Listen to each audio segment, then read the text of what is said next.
This video is brought to you by Skillshare.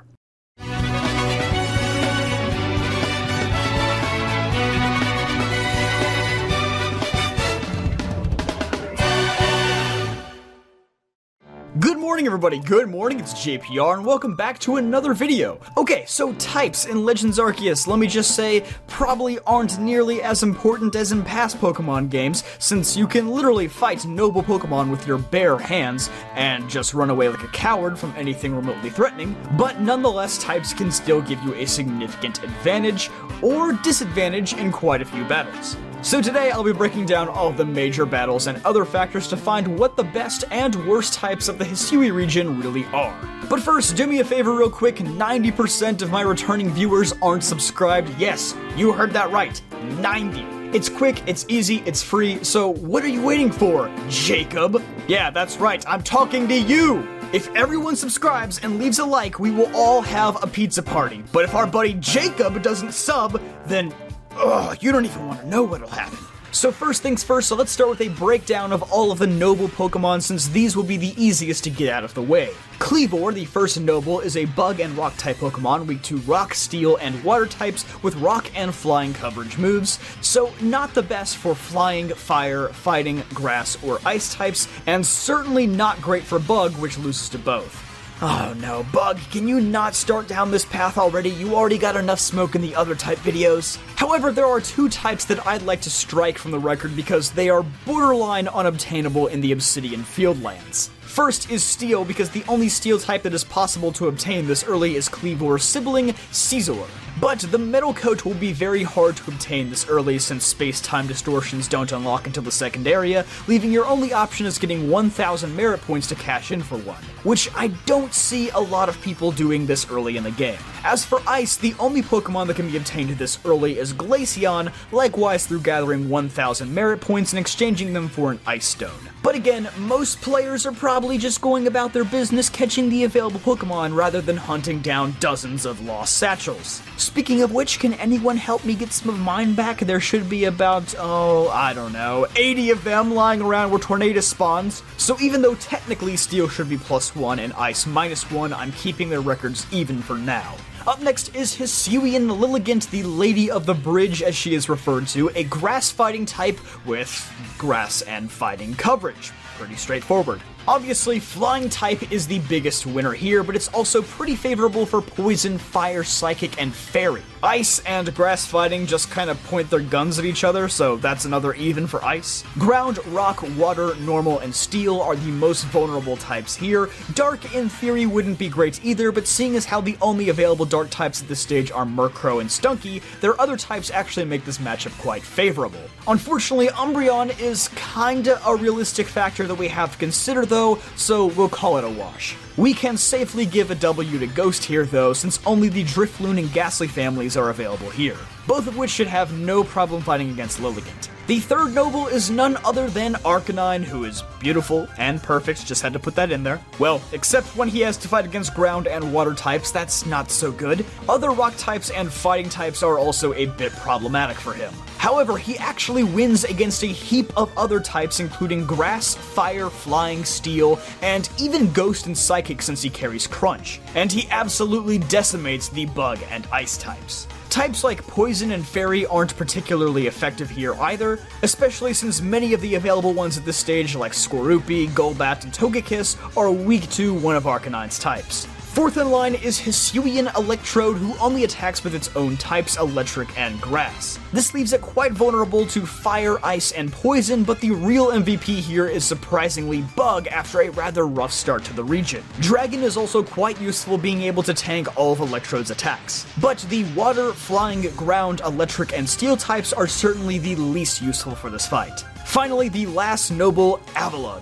Now, being a rock and ice type, this is certainly one of the most polarizing boss fights in the game. Your fighting types are definitely doing the heavy lifting here with that double weakness. Normally Steel would be great here as well, but the addition of Earth-powered Avalugg's moveset makes it a bit trickier of a fight for them. With rock, ice, and ground coverage, Avalugg can safely deal with the grass, fire, rock, bug, electric, and ice types. So with the Nobles out of the way, let's move on to the Wardens. Mai and Lian are a little boring due to only having one Pokemon, and plus they're just generally easy early game fights, so we'll start with Ursaluna, the normal ground type, which loses to Grass, Water, Fighting, and Ice, but beats Fire, Rock, Electric, and Steel. The fellow time traveler Ingo is next, using a team that consists of Machoke, Tangela, and Gliscor.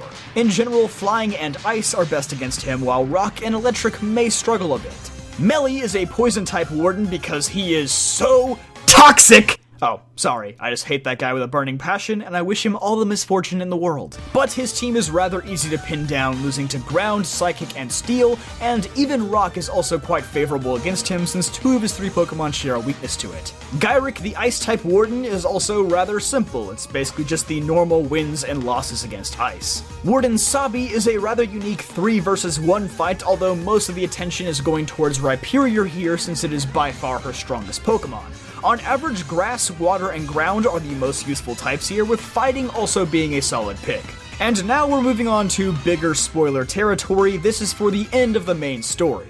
Of course, to get that far in the game, you'll have to level up your skills, so why not do the same in the real world with help from our partner for today's video, Skillshare. Skillshare is an incredible online learning community that lets you explore thousands of classes to help you improve some valuable skills. As a content creator myself, I've been watching some great classes about online marketing to improve both my performance here on YouTube and in my professional life. If you're someone who's ever thought of trying out YouTubing for fun, I'd highly recommend starting here. No matter what specific skill you're looking for, Skillshare is sure to have it within their vast collection. It's also ad-free and constantly adds new premium courses every week, so there's always something new to discover. And luckily for you, Skillshare is generously giving away a 1-month free trial to the first 1,000 people who click the link down in the description. So you definitely don't want to miss out on that. Become a member today. Thank you, Skillshare, for sponsoring. Back to the video. There are 2 major bosses on Mount Coronet, the first of which is the ninja Benny, who wields Mismagius, Gardevoir, Gallade, and Sneasler. Ghost types are a very effective counterpick here, as well as flying. Meanwhile, normal, fighting, poison, ice, and steel perform rather poorly. Immediately after him is the Galaxy Team Commander Komodo. Komodo's team is quite balanced, but once again, Ghost is the go-to type here as it helps deal with Braviary and Snorlax, who are arguably his strongest Pokemon. Bug types are terrible here though, so I'd recommend leaving them behind. And finally, there is one last post-game boss who is such a massive spoiler, I've decided to leave their identity anonymous for this video. Rest assured, we will talk about this fight soon though, so make sure you subscribe for when that video drops. But for now, all you need to know is that Ice, Fairy, and Ground are the best types for this fight. On the opposite end of the spectrum, Grass and Bug will have a really tough time getting anything started here. With all of that being said, let's narrow this down to our biggest winners and losers. The 3 types with the best records are Water with 5 and 2, Fighting with 6 and 3, and Ghost with 4 and 1.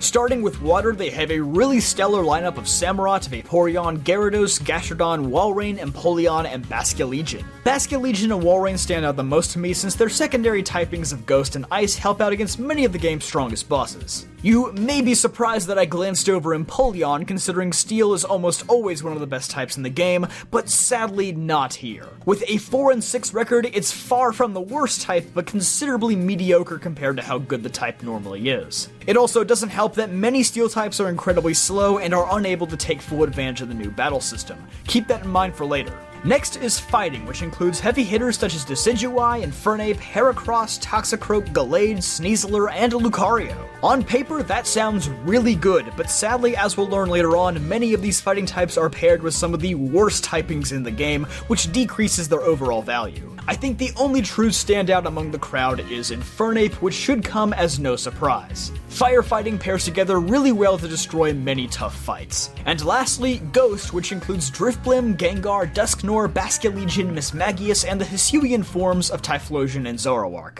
It really caught me by surprise how good Ghost types are in this game. Normally, Ghost is a pretty middle-of-the-road type for most main stories in Pokemon, but that is not the case here. They definitely start the game a little slow, beating Lilligant and losing to Arcanine before a very long neutral stretch, but towards the end of the game and into the post-game where the battles are at their hardest, Ghost type steps up to the plate. I can personally attest to the usefulness of Hisuian Zoroark, who boasts one of the best type combinations ever made and is an extremely effective glass cannon. On average, Ghost is one of the faster types in this game, which means they can get way more mileage out of the new battle system than a lot of other types. Because of that fact, and that they bring their A game when it matters most, I would say that Ghost is most likely this game's best type. And now, let's flip the coin over to our bottom 3 types. First is Electric with a record of 0 and 6. Second is Bug with a record of 1 and 7, and lastly Grass with a record of 1 and 8. The easiest one to start with is Bug. As we all know, Bug didn't really hit its stride until Gen 5 came along, so here it's stuck with a lot of those underwhelming beginner Pokemon like Dustox, Wormadam, Kricketune, and Parasect. Heracross and both Scyther evolutions are certainly lights in the dark, but this type still doesn't have a lot to offer. As for Grass, aside from a horrible matchup spread, it also suffers from having many slow Pokemon and some really lackluster type combinations. Grass fighting in particular is a real detriment to Decidueye, who is even slower in this form for some reason. Offensively, it's a great type combination, but it doesn't mean anything if you're never able to land an attack. And finally, Electric, with a record that doesn't even afford it a single win against any notable opponent in the game. Beating Water and Flying just doesn't mean nearly as much here as it normally would. On top of that, most electric types in this game, aside from Electivire, really don't have the move pool to be able to contend with their problematic matchups. Even Magnezone, who is normally a fantastic Pokemon to use during a main story, is pretty gimped here since Steel isn't up to its usual standards. Rotom also loses Levitate, making it considerably worse than usual, and sure, Electrode is lightning fast, which gives it an advantage in this battle system, but is literally a combination of the 2 worst types in this game. The icing on top is that ground types are here with a vengeance. I don't think there's a single bad one in this entire game. On top of that, many of the game's hardest bosses carry Earth Power as a coverage move, so Electric is next to worthless. Electric is actually my favorite type of all time, so it hurts me to say this, but I do think it barely edges Bug and Grass as Hisui's worst type. Pretty much everything in this game stacks the odds against it. But hey, I will say it's pretty cool to have Ghost and Electric as the best and worst types as compared to the usual types dominating both categories. If you'd like to learn more about those, you can check out my playlist on the best and worst types from every region. Once again, subscribe. We're going to be talking a lot about this game and the Pokemon series in general going forward, so you don't want to miss it. Be sure to leave a like if you enjoyed, and I'll see you guys next time.